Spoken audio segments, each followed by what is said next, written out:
Amém. Deus sabe de tudo e todas as coisas. Então vamos dar início, né? O irmão Zenon hoje não pôde comparecer, ele vai para Ipameri ministrar lá. Pediu para que eu viesse, que tinha umas coisas para arrumar.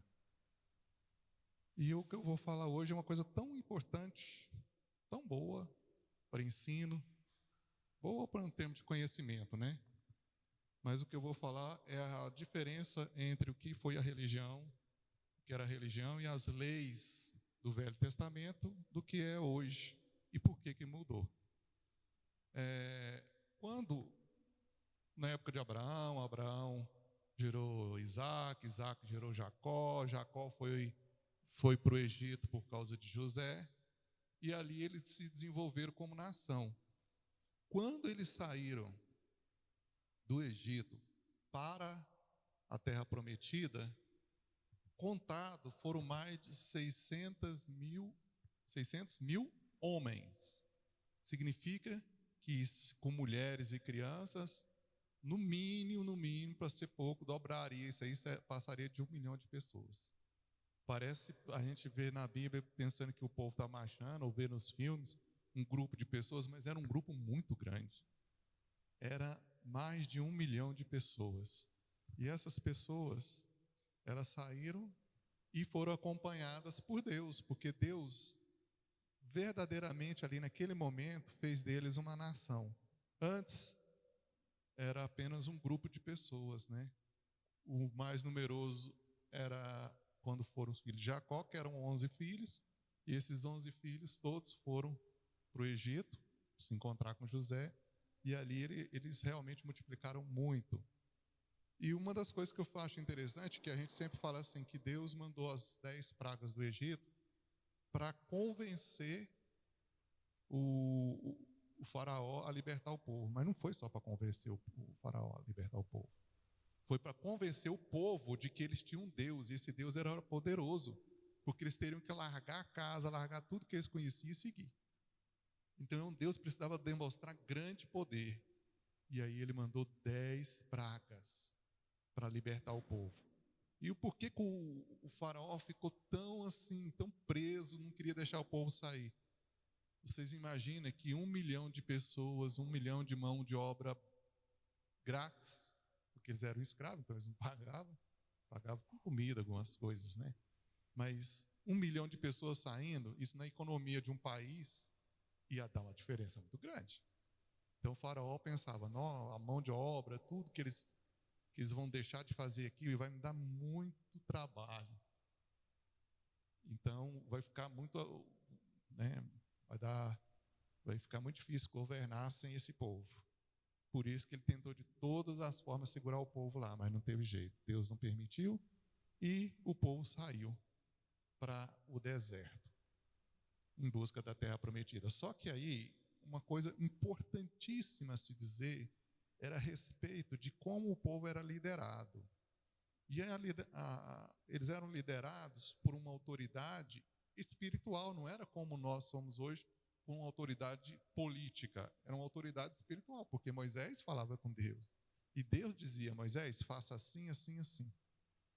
Então, na verdade, Moisés, ele era um interlocutor entre o povo e Deus. E quem governava e dirigia o povo, de fato, era Deus. Porque Deus falava com Moisés, né? E as coisas que eles queriam, Deus entrava em conversa com Moisés, entrava em conversa com Deus e Deus orientava no que eles deveriam fazer. Então existiam 3 categorias de leis, é onde que eu quero chegar. Existiam leis, os 10 mandamentos foram dados por Deus no Monte Sinai. Mas aqueles 10 mandamentos, com o passar do tempo, mesmo depois que eles saíram do deserto e começaram a formar uma nação, eles foram acrescentando outras leis baseadas nos 10 mandamentos. Por exemplo, não matarás. Mas e se matar sem querer?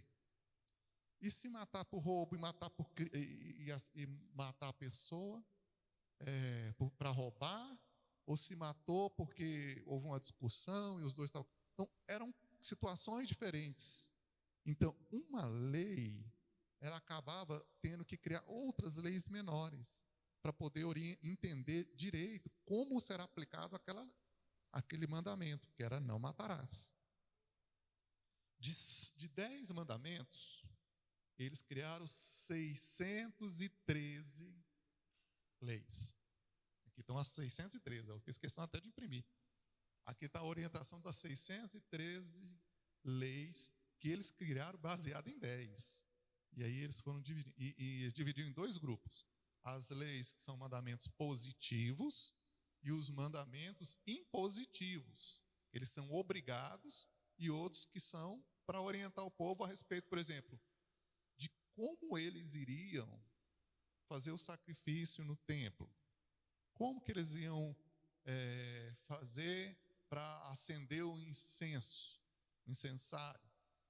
Ou seja, tudo era ensinado, tudo era determinado. Você vê o livro de Números, né? Levíticos começa com lei, Números tem muita ordenança, e Deus é muito, muito preciso nas coisas dele. Para vocês terem ideia, quando, por exemplo, foi para construir a Arca de Noé, ele disse qual madeira, ele disse qual metragem, como que tinha que ser feito, tudo. Deus foi arquiteto. Agora aqui, Deus estava sendo um juiz, para dar ordem para eles de como eles deveriam fazer em tudo. Então as leis eram divididas em 3 grupos, né? Eu disse que aqui eram 2, eram tipos de lei. Leis que eram positivas, que era para agradar a Deus, e eram leis impositivas, que eles eram obrigados a cumprir. Porém, essas leis, eles se dividiam em 3 grupos: lei moral, cerimonial e judaica ou jurídica ou civil. Mas por quê? Vamos explicar. Quando eu falar por que existem esses 3 grupos, vai ficar bem fácil entender. O que é uma lei moral? Né? Aqui diz que a lei chamava mishpatim. Né? Moral é o seguinte: uma pessoa, existe a moral, a cerimonial e a jurídica.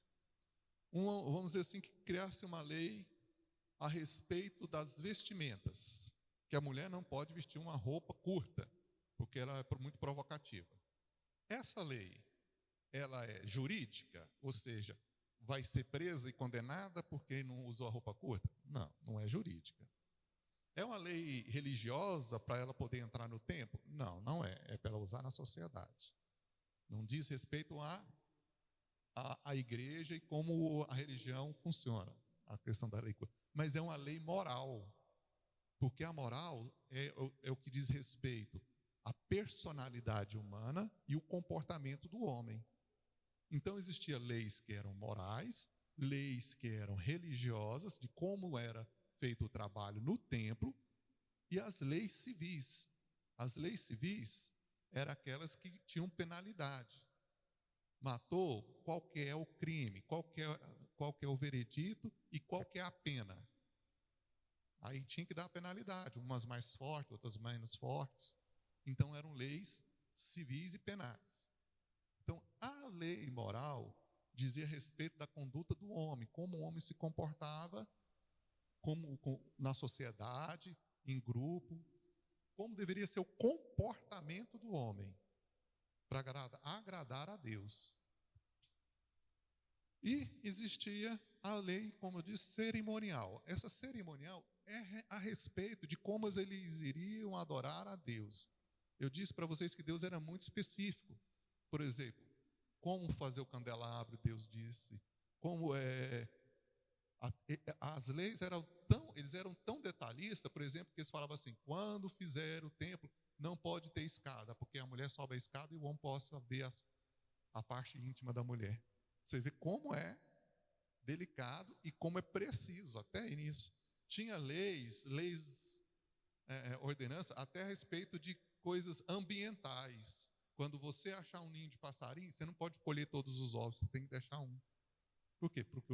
Para que o passarinho possa reproduzir e não se extinga a espécie. Eram muitas leis. Como eu disse para vocês, depois está aqui, ó, eu trouxe por curiosidade. Vamos ler algumas aqui, ó.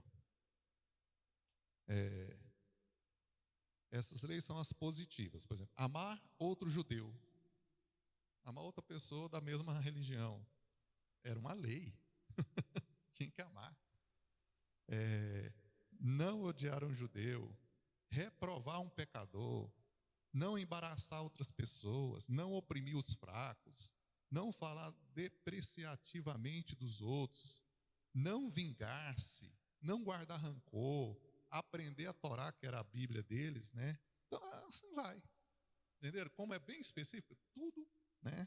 Explicando como o povo devia viver. Isso aí são as positivas. Agora, e as impositivas? O que era a obrigação? Aí tinha penalidade, porque era impositiva.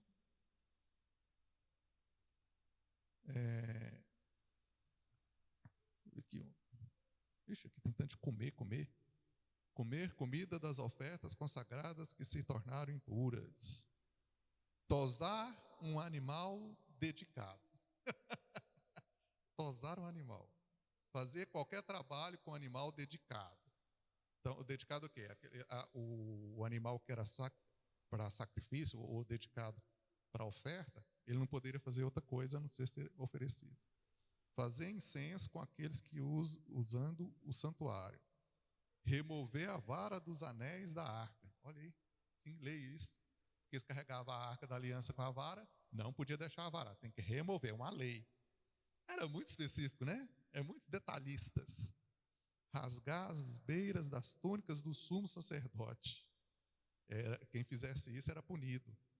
Matar qualquer das santas ofertas fora do santuário. O sacrifício tinha que ser feito dentro do santuário, não podia ser feito fora. Oferecer fermento ou mel sobre o altar. Oferecer um sacrifício sem sal. Não podia salgar o animal.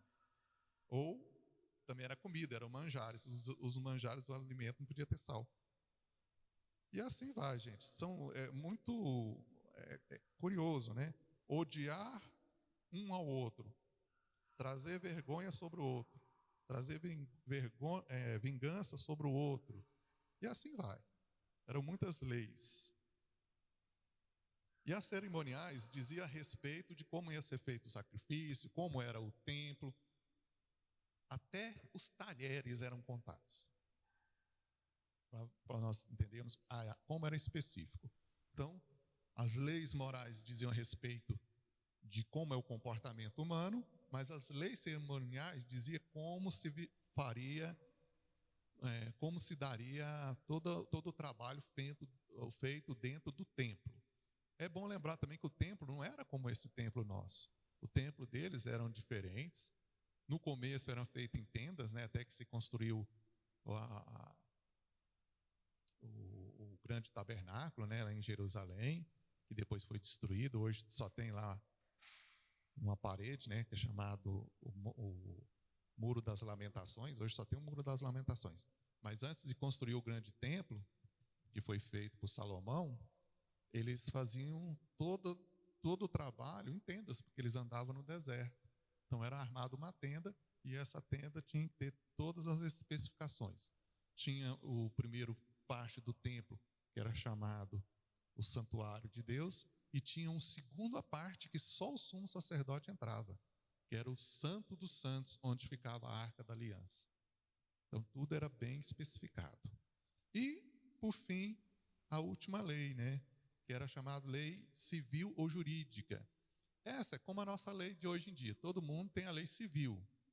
A lei civil, ela diz respeito a crimes, a ordem, né? Por exemplo, você não pode ligar o som depois das 10 horas, porque você está perturbando as pessoas, não é uma lei hoje aqui no nosso país. Então existem leis, regras, né? As pessoas não podem bater uma na outra, não pode, né, ofender a moral de alguém. Existe assassinato, né? Aí são coisas mais pesadas, crimes cometidos, roubo. Tudo isso que é julgado pelo juiz é chamado crimes de ordem jurídica ou civil. Por isso que nós temos hoje o nosso Código Civil. O Código Civil é justamente umas leis também. Nós temos essas leis que são julgadas. Quem é que cria essas leis? Elas são feitas pelos deputados federais e os senadores. Aliás, nós temos deputado federal e senador para isso, para criar leis. Eles são poder judiciário.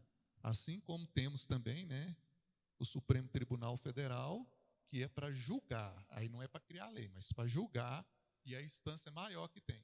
Nós temos fóruns, nós temos o Poder Judiciário estadual, municipal, federal, mas a maior instância de todas é o Judiciário, né, o STF, Supremo Tribunal Federal.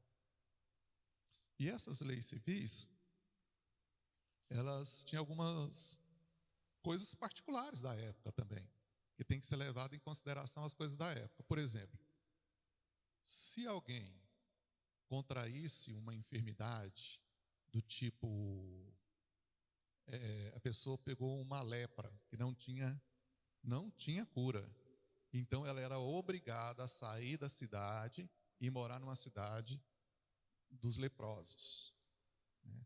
Então era uma ordenança jurídica sobre como a pessoa deveria proceder caso acontecesse determinado fato. Vocês estão entendendo então o que é lei moral? A moral diz respeito ao comportamento, como é que nós devemos nos comportar. A cerimonial diz respeito ao trabalho no templo, né, na igreja. Lembrando que o templo, como eu digo para vocês, é diferente. Por exemplo, os homens entravam de um lado, as mulheres entravam do outro. O homem e mulher nem entravam no mesmo templo. Era o mesmo templo, só que cada um tinha uma sua seção separada.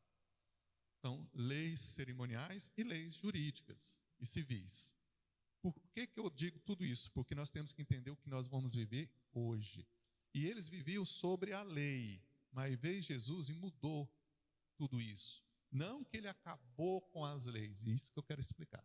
É um pouco, a gente tem que ter muita atenção nisso aí, para poder perceber e entender o que realmente acontece. Jesus, ele mudou uma era. Antes eles viviam sobre a lei, e veio Jesus e mudou a era, agora nós vivemos sobre a graça. Uma outra era, uma nova forma de ver o mundo, de ver as coisas, porque o Filho de Deus veio revelar a vontade de Deus sobre os homens.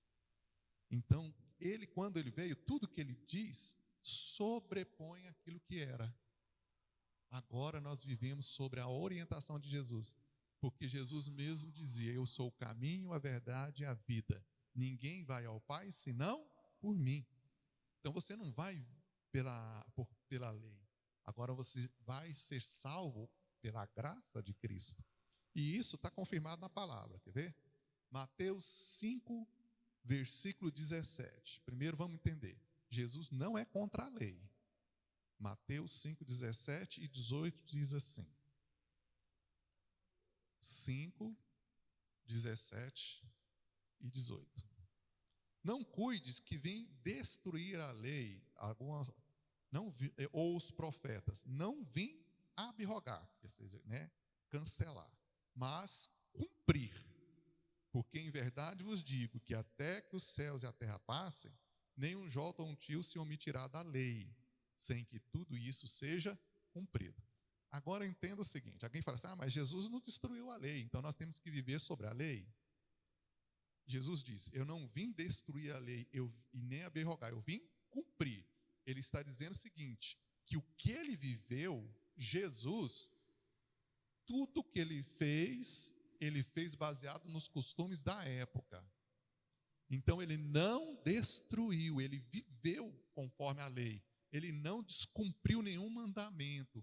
Ele não foi contra nenhuma lei, porque em nenhum momento Jesus veio para trazer uma revolução, uma briga contra a sociedade que existia. Não era isso. Jesus disse o seguinte: como judeu existem regras e normas. E eu estou dizendo que eu sou uma pessoa ordeira. Eu vivo conforme a ordem que está estabelecida nessa nação. E eu estou cumprindo. Eu não vim aqui para dizer para vocês não cumprirem. Eu não vim para destruir o que está escrito. Eu vim para cumprir. Porém, o que se passa depois de Jesus é o que nós devemos cumprir. Jesus cumpriu a lei da época, mas nós cumprimos a lei agora baseado na graça de Jesus. E olha o que vai dizer aqui, em João 1, versículo 16. João 1, 16. E todos nós recebemos também na sua plenitude, e graça por graça. Porque a lei foi dada por Moisés, e a graça e a verdade vieram por Jesus Cristo. João 1,16, né? Então, ou seja, Moisés, ele subiu ao Monte Sinai, recebeu os 10 mandamentos. Dos 10 mandamentos, eles criaram 613 regras e normas para se cumprir, e todos viviam segundo essas leis e essas normas. E se alguém descumprisse uma lei e uma norma, ele ficava condenado de tudo. Por quê? Se eu estou descumprindo uma lei que não era, é bom entender, não era uma lei criada por homens, mas uma lei que veio de Deus. Então eu me passo a ser uma pessoa transgressora da vontade de Deus, não era da vontade de homens. Por isso que é muito difícil viver sobre a lei. A lei, ela oprime, porque se você descumpre um mandamento, você passa a ser réu de todos os mandamentos. Ou seja, porque se você faz uma coisa pequena ou grande, não existe pequeno ou grande para Deus. Tudo é lei. E se a lei foi descumprida, então você cancelou toda a vontade de Deus. Porque todas as demais também não faz sentido. Se você descumprir uma e se você descumprir todas, é a mesma coisa. Você cancela a lei. Porque você não está vivendo mais pela vontade de Deus, mas conforme a sua vontade. Compreende como é duro e difícil ser salvo pela lei? Porque a lei é aquilo que você descumpre, você está descumprindo a vontade de Deus e você é condenado por ela. Porque se você cumprir tudo, você será salvo pela lei. Mas se você descumpriu algo, você é condenado pela lei. E a condenação não é humana, é uma condenação espiritual. Aí veio Jesus e, de certa forma, vou explicar isso bem detalhado depois, de certa forma, ele muda isso, ele tira isso, né? Mas tem coisas que a gente ainda continua tendo obrigação espiritual de cumprir. Aí se alguém quebrasse a lei, pastor, estava condenado eternamente? Não, aí eles teriam que fazer a oferta, fazer aquele processo de pedido de desculpa a Deus. Para isso que existia o holocausto. Por isso todo mundo fazia o seu sacrifício, todo mundo levava os manjares, né, que eram os alimentos que era entregue ali, porque eles sabiam que eles nunca iam conseguir cumprir tudo. Então todo mundo já sabia que seria um pecador, potencialmente um pecador. Então eles precisariam pedir desculpa a vida inteira, até chegar o dia do juízo, né, o dia que eles iriam entregar.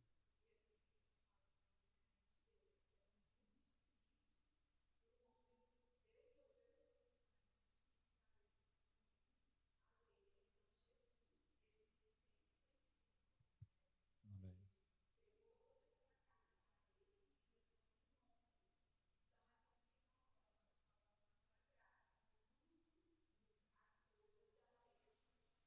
Uhum.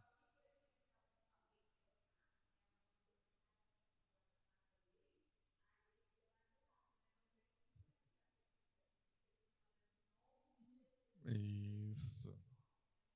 Porque o pecado antes tinha que ser feito uma oferta, um holocausto, todo aquele ritual. Hoje, irmãos, nós estamos ligados a Cristo. E Jesus é o meu sacrifício. Então ele tomou sobre si todas as dores e enfermidades. Isso o que quer dizer? Significa que quando eu peco, ele pode me absorver, porque ele leva sobre si todas as dores e enfermidades. E se ele leva todas as dores e enfermidades, todos os meus pecados, ele leva sobre si. Quando eu tenho uma aliança com ele, aí o Novo Testamento vai explicar como é o processo de pedir perdão. Entra no seu quarto, fecha a porta, confessa ao seu Deus. Você tem que confessar, primeiro, você tem que se arrepender, confessar a Deus e pedir perdão. São as 3 coisas que nós temos que fazer. Toda vez que eu peco, é isso que eu deveria fazer. Entrar no meu quarto, Senhor, falhei. O Senhor disse que não era para fazer isso e eu fiz. Então agora eu estou te pedindo. Primeiro eu estou arrependido, porque tem que ser sincero, hein? Estou arrependido, estou confessando com a minha boca, Senhor, eu errei mesmo. Eu confesso que eu errei. E depois eu peço perdão. Aí é o arrependimento. Eu tenho que estar arrependido e pedir perdão a Deus para que Ele possa me perdoar. Se eu faço isso e eu ligado a Deus, aí fala assim, mas cadê o sacrifício? Porque na época era preciso fazer o sacrifício. Não, o sacrifício Jesus já fez por mim.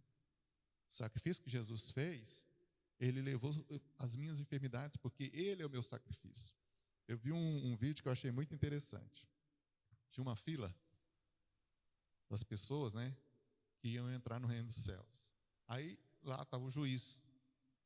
Aí uma pessoa falava assim: e você? Sobe na balança para ver se o seu pecado, se você tem pecado ou não. Aí a pessoa subia na balança, aí apontava assim: pum, pecador. Não, condenado. Aí, de novo, pum, pecador, condenado. Aí chegou um homem e Jesus está do lado dele. Aí fala assim: sobe na balança para ver se tem pecado. Mas quem sobe não é o homem, quem sobe é Jesus. Por quê? Porque Jesus levou sobre nós as dores e enfermidades. Se você está ligado a Jesus, Jesus é o seu sacrifício. Aí Jesus sobe na balança, salvo. É interessante, só para demonstrar bem assim o que significa ter Jesus em nossas vidas. Significa que com Jesus eu estarei salvo, porque Ele levou sobre si todas as dores e enfermidades. Amém. Ser fiel até o fim. Amém. Então,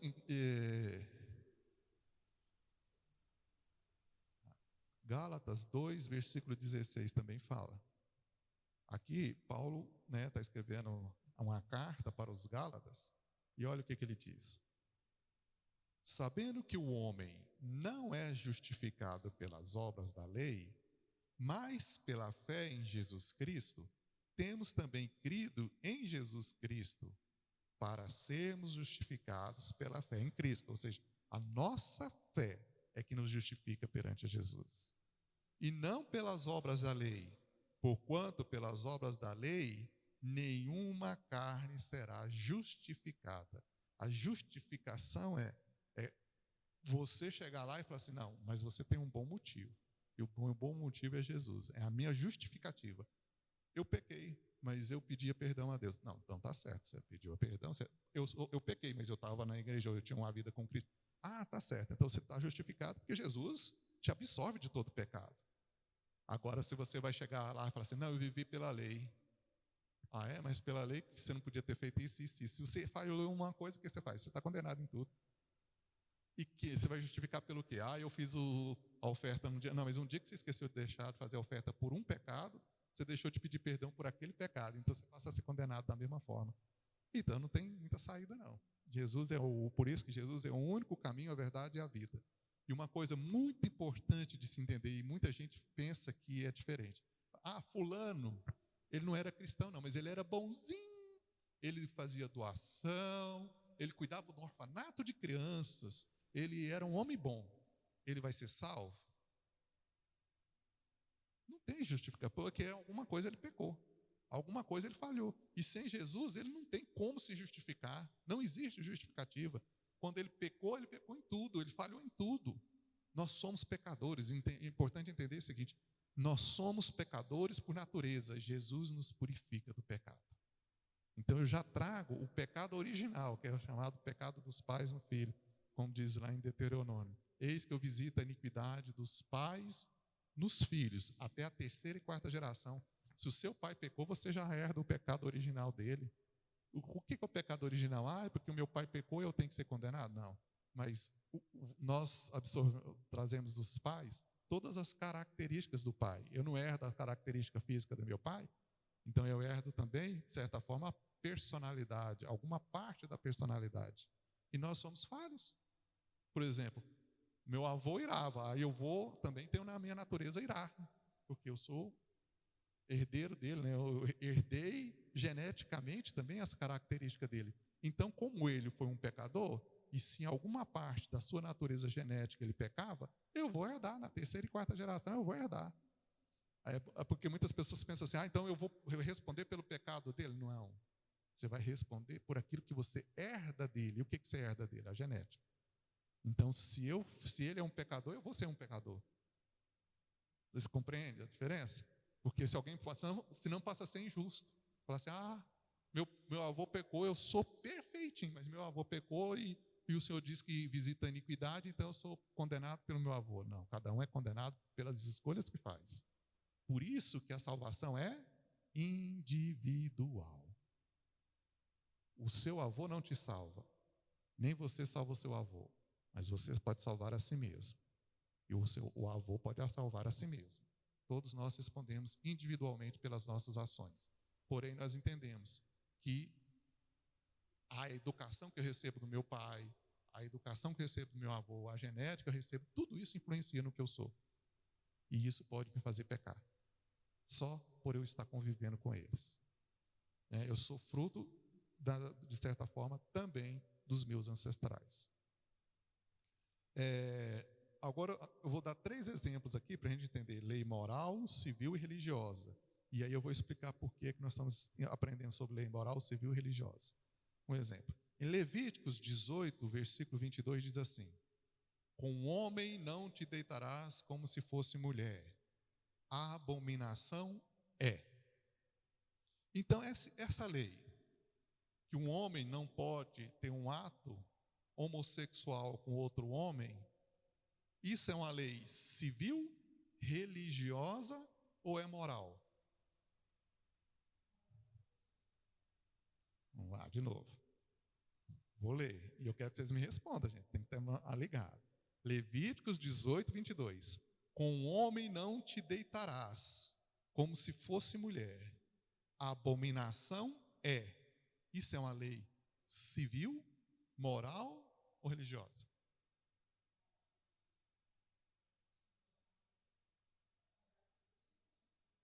Moral. Não é religiosa, porque não quer dizer a ver com o templo, nem como as atitudes, as ações do templo. As leis religiosas eram a respeito do templo, do trabalho ao templo. Então é moral. Agora que eu quero dizer para vocês, o que está escrito no Velho Testamento, as leis do Velho Testamento, nós temos que cumprir? Lei civil? Não, porque lei civil diz respeito à sociedade como que você vive. E nós não vivemos na sociedade judaica, nós vivemos na sociedade brasileira. Então nós temos que viver pelas leis civis do Brasil. Entenderam?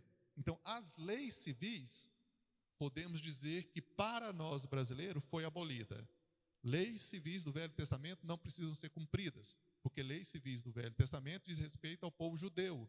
E nós moramos em outro país. Nós moramos no Brasil e nós vivemos pela lei civis nacional do nosso país. Beleza. Então, isso que ele diz aqui ainda está valendo por enquanto, né? Nós temos outra categoria. Lei civil, nós não precisamos cumprir. E lei religiosa, nós precisamos cumprir? As leis cerimoniais? Não. Por quê? Porque eles são judeus, eles têm a Torá, eles estudam outra coisa. Eles não têm o Novo Testamento, eles não vivem pela graça. Eles vivem ainda, todas as leis deles é baseado no Velho Testamento. A nossa religião é baseada em Jesus, porque Jesus é a salvação. Uma nova era se fez, nós vivemos sobre a graça de Cristo. Então eu vou viver pela orientação de Jesus. Entendeu? Então tudo modifica. A forma de nós nos relacionarmos e pedirmos perdão não é mais levando as leis que tinha lá, gente. Era como é que você ia colocar a mão no bode para cortar a cabeça do bode. Nós vamos viver sobre essa lei? Não. Uma lei religiosa daquela época era para o sacrifício do templo deles, da forma que eles tinham de se relacionar com Deus do Velho Testamento. Mas nós vivemos agora um novo relacionamento. Por isso a nossa igreja é dessa forma. Senão a nossa igreja teria que entrar, o homem entrava de um lado, a mulher entrava do outro. E isso eram as leis religiosas da época. Entenderam? Nós não vivemos sobre essa lei. Nós vivemos sobre uma nova lei religiosa, agora baseado na graça de Jesus. Amém? Bom, então se eu não preciso cumprir a lei civil e eu não preciso cumprir a lei religiosa, e a lei moral? A lei moral, ela prevalece. A lei moral, porque diz respeito ao ser humano, como ele vê o mundo e a sociedade, como ele vê. Então, por exemplo, quando eu vejo um homem não se deitará como se fosse mulher, isso aí é uma ordenança de Deus. Lembra, gente, quem está falando é Deus. E se Deus não quer que eu me deite com outro homem, isso é a minha moral, é o meu pensamento, é a minha conduta. Isso eu tenho que cumprir.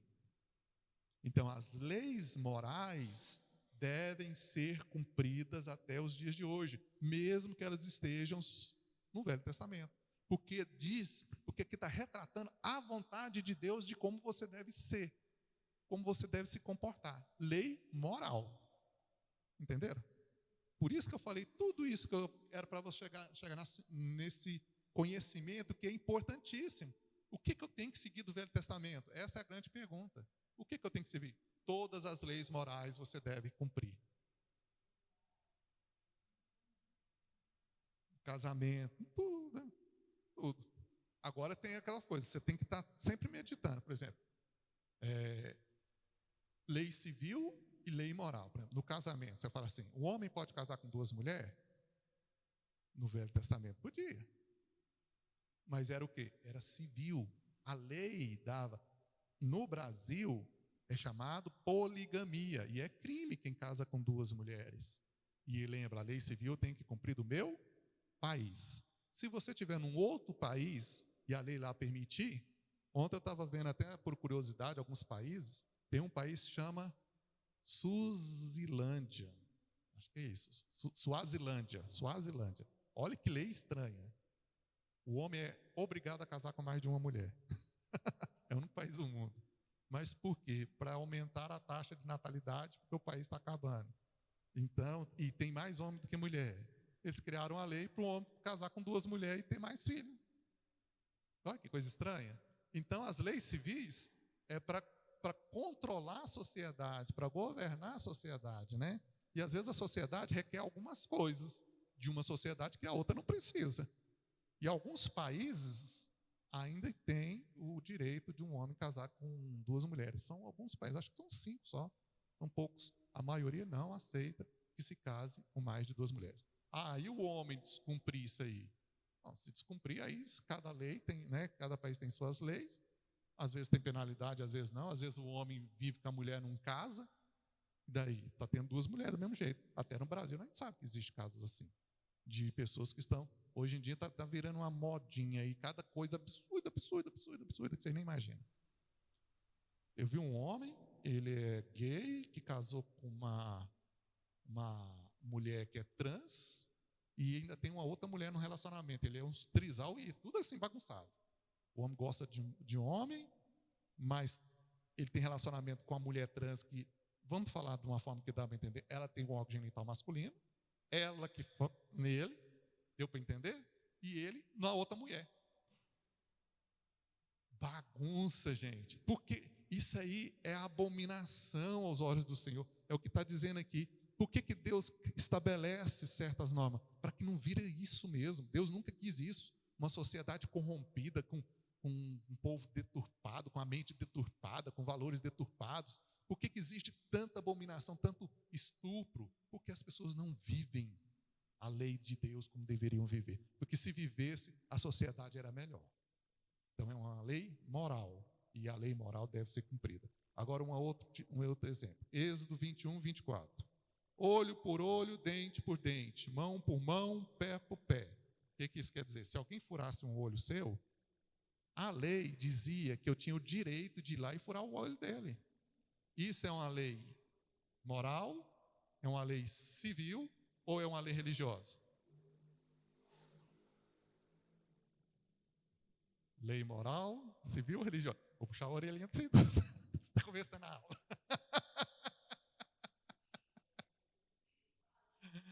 Vai ficar no cantinho do pensamento.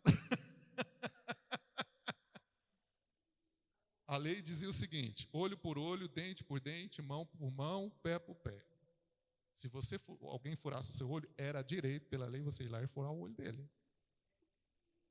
Civil, moral ou religiosa? Civil. Aí uma lei sobre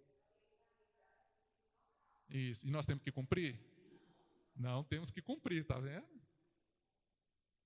Isso, nós não temos que cumprir. O que acontece se alguém furar meu olho? Eu vou na justiça brasileira, faço a denúncia contra ele, vai ter um júri, descobrir o que aconteceu e aí faz a condenação se ele, de fato for culpado. E o último, Levíticos 16, 12. Tomará também o incensário cheio de brasa de fogo do altar diante do Senhor e os seus punhos cheios de incenso aromático moído e o levará para dentro do véu. Tem que pegar o incenso, atravessar a parte e levar num véu para fazer a oferta lá. Isso é lei religiosa, né? Fica bem claro. Vocês entenderam? Então essas leis nós temos que cumprir. Nós temos que pegar o incensário e trazer para dentro da igreja e ter um véu aqui para nós pôr o incenso? Não. Então, lei moral precisa ser cumprida, lei civil foi revogada, porque nós vivemos a lei civil do país, e a lei religiosa já não cabe mais, porque nós vivemos pela graça e pela ordenança de Jesus, e não pelos mandamentos que eram judaicos. Amém? Eles seguem a Torá, e nós seguimos a Bíblia. O Novo e o Velho Testamento são nosso livro de estudo. Então, o que Jesus orienta aqui? Mateus 5, versículo 39. Para vocês verem uma diferença de uma alteração de lei.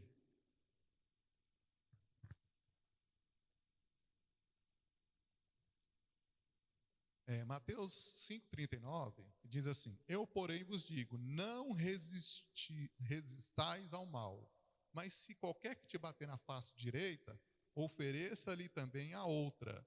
E ao qualquer que quiser pleitear contigo, ou seja, lutar, brigar contigo, tira-te a túnica e largue-lhe também a capa. Jesus está dizendo isso. Então veja bem, no Velho Testamento eu li olho por olho, dente por dente. Aí Jesus diz assim: não, eu estou te dizendo que se alguém quiser te fazer mal, você tem que fazer de uma forma diferente, ofereça outra face. Eu quero lembrar que oferecer outra face, gente, não é apanhar nos dois lados da cara. Ah, bateu de cara, não bate de cara também. Não é. A face é a face da moeda. Se o de um lado é cara, a outra face é a coroa. Ou seja, se alguém te faz o mal, você não vai tratar ele com mal. Você vai tratar ele com o bem. Essa é a outra face. É isso que Deus quer. Então, se alguém vem com raiva, você vai com calma, a outra face, para vocês dois poderem dialogar.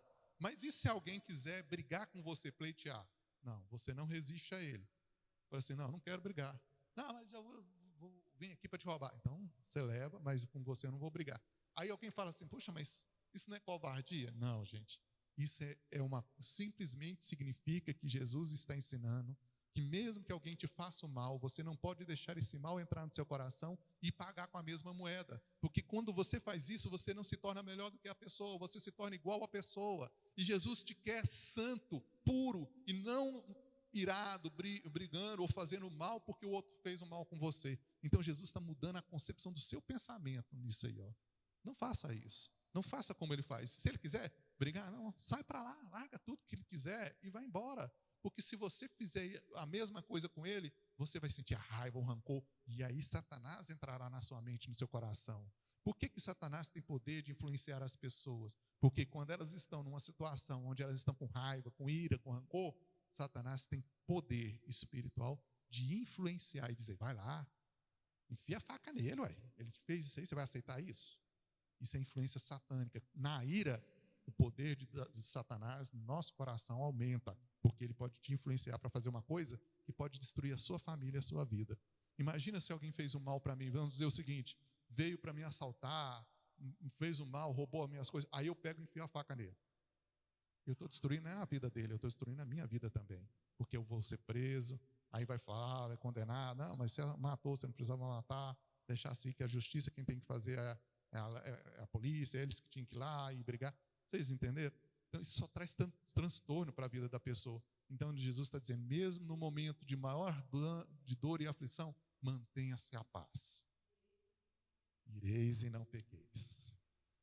Amém? E ainda diz mais: não deixe que o sol se ponha sobre a sua ira. Então, nesse caso, nós não temos que pagar o mal com o mal, nós temos que se viver como cristãos. Entendeu? Jesus faria o quê no seu lugar? Será que Jesus ia pegar e ia bater nele? Não, Jesus não ia fazer isso. E Jesus ia, né? Às vezes a pessoa pode levar até um bem seu, mas ele não pode te levar à salvação. Ele não pode levar a sua paz. Jesus está te deixando a paz e o amor no seu coração. Não temos que cumprir leis civis do Antigo Testamento. Não somos judeus, somos brasileiros. Por isso estamos debaixo da lei civil do Brasil. Não temos que cumprir as leis religiosas do Antigo Testamento.